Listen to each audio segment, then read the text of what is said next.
अस्सलाम वालेकुम। मेरा नाम डॉक्टर उसामा बिंजिया है और मैं दारुल सेहत हॉस्पिटल में पिछले 6 सालों से बतौर कंसल्टेंट ऑर्थोपेडिक सर्जन अपनी खिदमत अंजाम दे रहा हूँ। इसके अलावा मैं Liaquat college of medicine and dentistry के अंदर भी एज असिस्टेंट प्रोफेसर अपनी खिदमत अंजाम दे रहा हूँ। आज मैं आपको एक अहम मालूमात से आगाह करना चाहूँगा और वो मालूमात ऐसी हैं कि जैसे आपको पता है कि कोयटा से सर्द हवाओं का सिलसिला स्टार्ट हो चुका है और सर्दियों की आमद हो चुकी है। इस सर्दियों की आमद के साथ जोड़ों और पट्ठों के मसाइल वो बढ़ते जाते हैं। ख़ास तौर पे हमारे बुज़ुर्ग हज़रात इन पट्ठों और जोड़ों की अकड़न का शिकार हो जाते हैं। ये पट्ठों और जोड़ों की अकड़न होती क्यों है?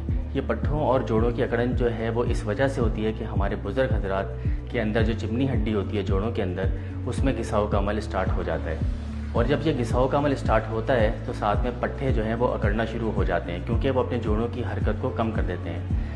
तो इसका हल क्या है? इसका हल इंतहाई आसान है और वो आसान हल ये है कि अपनी लाइफ स्टाइल मॉडिफिकेशन करना। अब ये लाइफ स्टाइल मॉडिफिकेशन क्या है? लाइफ स्टाइल मॉडिफिकेशन के अंदर अपने जोड़ों और पट्ठों को कुछ देर के लिए दिन के कुछ हिस्सों में हरकत देना। हरकत देने से मुराद उसकी फिजियोथेरेपी होती है। फिजियोथेरेपी से 2 मसाइल आपके हल हो जाते हैं। एक तो ये कि जोड़ की मूवमेंट आना शुरू हो जाती है और जोड़ की मूवमेंट के साथ साथ पट्ठों की अकड़न वो भी दूर होना शुरू हो जाती है।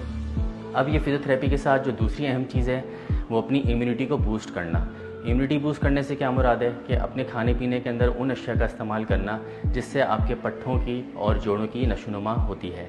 मतलब कि डाइट के अंदर कैल्शियम और विटामिन डी का इंटेक। ये कैल्शियम और विटामिन डी का इंटेक आपके जोड़ों और पट्ठों को बेहतर बनाता है, उनको ताकत बख्शता है और आपको चलने में और उनकी मूवमेंट करने में मदद देता है। तीसरी अहम चीज़ वो ये कि अगर आपके जोड़ और पट्टे इस हद तक मुतासर हो जाएं कि आप उनको हरकत ना दे सकें, आप उस पर चल ना सकें, आप दवाओं का इंटेक प्रॉपर तौर पे ना कर सकें, तो फिर आपको अपने डॉक्टर से यानी कि ऑर्थोपेडिक सर्जन से रुजू करना चाहिए और उन जोड़ों का बतौर मुआयना कराना चाहिए।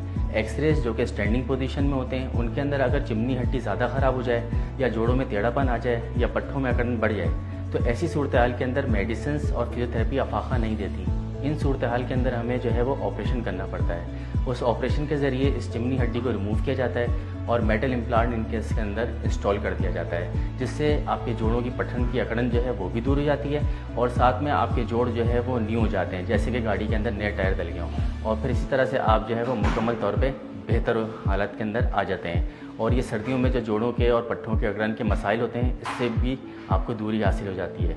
और इस वीडियो के एंड में मैं आपसे गुजारिश करूंगा कि अगर आप अपने जोड़ों और पट्ठों के दर्द के हवाले से किसी भी तकलीफ़ का शिकार हैं तो फिर आप दारुल सेहत हॉस्पिटल के अंदर हमारे ऑर्थोपेडिक पैनल के किसी भी डॉक्टर को आके विज़िट कर सकते हैं, जहां पर वो आपकी मर्ज़ की मुकम्मल तशख़ीस करके आपको बेहतर से बेहतर इलाज के हवाले से मालूमात फ़राहम कर सकेंगे। Thank you.